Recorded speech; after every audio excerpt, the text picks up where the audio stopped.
Do you ever sit down to relax for one evening and instantly feel guilty because you're not working on beats? Like somehow taking a break means you're falling behind as an artist? In this episode, we're talking about why that mindset quietly destroys your creativity and how serious lo-fi producers stay consistent without burning themselves out. You're listening to the Lofi Music Academy podcast, your go-to space for all things lo-fi. Sit back, relax, and let's dive into the world of lo-fi music production. Hi, and welcome to the Lofi Music Academy podcast. I'm Spencer J, your guide through the chilled-out, atmospheric world of lo-fi beats. Let me ask you a question. Do you ever feel like if you're not spending every waking hour making music, you're somehow falling behind? Like there's an invisible pressure that says if you were really serious about lo-fi music, you'd be doing more. And it's subtle, but it builds. You scroll through Instagram, you see someone posting daily beats, uploading albums every month, hitting milestones, and suddenly your one track this week feels really small, almost insignificant. And that's where the problem begins, because the truth is, a lot of producers are quietly burning out, trying to live up to an unrealistic version of what being a music producer looks like. In this episode, I want to challenge that idea completely, because you can live a normal, balanced life and still be a serious music producer.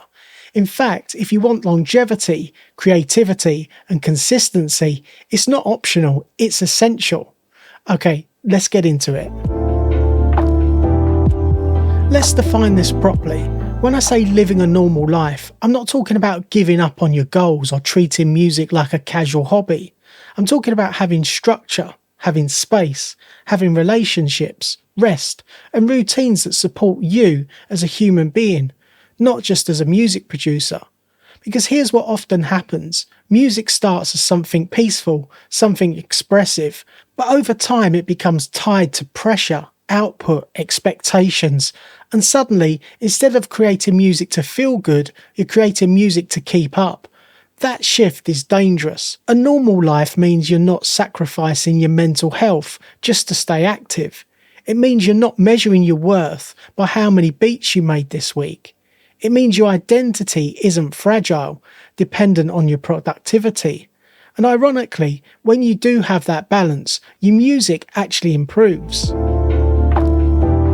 Let's talk about consistency for a second, because consistency is important, but there's a version of consistency that's healthy and one that's quietly draining you. A lot of producers think consistency means never stopping, always posting, always creating, always pushing.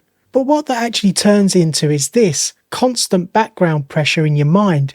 Even when you're not making music, you're thinking about it. You're thinking, I should be working right now. Or I haven't uploaded in a few days. Am I falling off? And that mental noise never really switches off. And that's the hidden cost. It's not just about time, it's about energy. And when your mind never rests, your creativity starts to feel forced instead of natural. The goal isn't to be consistently on. The goal is to be consistently sustainable. Here's where we need to flip the script. Being a serious music producer doesn't mean sacrificing your life for music. It means protecting your ability to keep creating long term. A serious music producer knows when to step away, understands their creative rhythms, builds systems instead of relying on motivation, and most importantly, respects their mental state. Because if your creativity is built on burnout, it won't last. Think about it like this. Would you rather go hard for 3 months and disappear for 6, or build a rhythm you can maintain for 3 years? That's what seriousness actually looks like. It's not intensity, it's stability. And that shift alone takes a lot of pressure off. Let's bring it back to the emotional side of music. Lo-fi, more than most genres, is rooted in feeling, atmosphere, subtlety, honesty. But you can't access that if your mind is overwhelmed. If you sit down to create while stressed, distracted, or mentally drained, your music reflects that. It feels rushed, disconnected, mechanical. So protecting your mental health isn't separate from your music, it directly shapes it. One of the most powerful things you can do is to create from a place of calm instead of urgency. That might mean shorter sessions, slower workflows, more intentional listening, taking breaks before you feel exhausted. It sounds simple, but it's a big mindset shift. You're not trying to squeeze productivity out of yourself. You're creating the conditions where creativity happens naturally. So what does this look like in practice? Instead of aiming for every day no matter what, think in terms of rhythm. Maybe that's 3 focus sessions per week. That's still consistent, but it's also realistic. And here's the key. When you do sit down to make music, you're mentally present. You're not forcing it. You're not distracted by guilt. That's where real progress happens. Another thing that helps is separating creation from distribution. You don't need to post everything immediately. You can build a small backlog. That way your creative process stays calm, even if your release schedule stays consistent. This alone removes a huge amount of pressure, because now you're not constantly racing against time. We can't talk about mental health without addressing comparison, because whether you realise it or not, it's one of the biggest sources of stress for producers. You see someone else winning and suddenly your journey feels slower. But what you're seeing is a highlight reel. You're not seeing their burnout phases, their unfinished tracks, their self-doubt. And more importantly, their life isn't yours. Maybe they have more time, different responsibilities, different goals. So trying to match their pace is like running someone else's race with your legs. Instead, focus on your baseline. Ask yourself, what pace feels sustainable for me?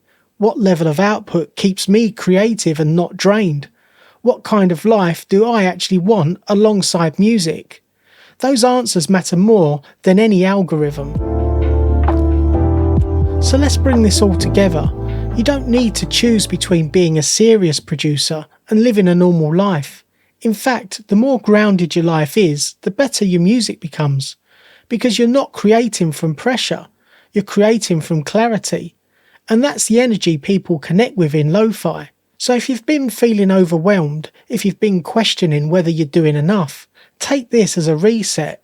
You don't need to do more. You need to do what matters consistently, calmly and intentionally. That's how you protect your mental health. That's how you stay in the game long term. And that's how you build something real. If you enjoyed this episode, please consider subscribing, leaving a review or sharing it with fellow music producers who might find it useful. Until next time, keep creating, stay inspired, and remember, it's all about the vibe. Take care and see you in the next episode. Thanks for tuning in to the Lofi Music Academy podcast.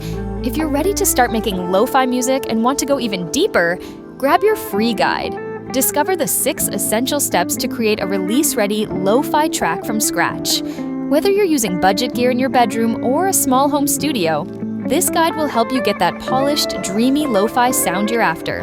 Just go to www.lofimusicacademy.com. Until next time, keep creating those laid-back vibes, and don't forget to subscribe for more lo-fi tips and tricks.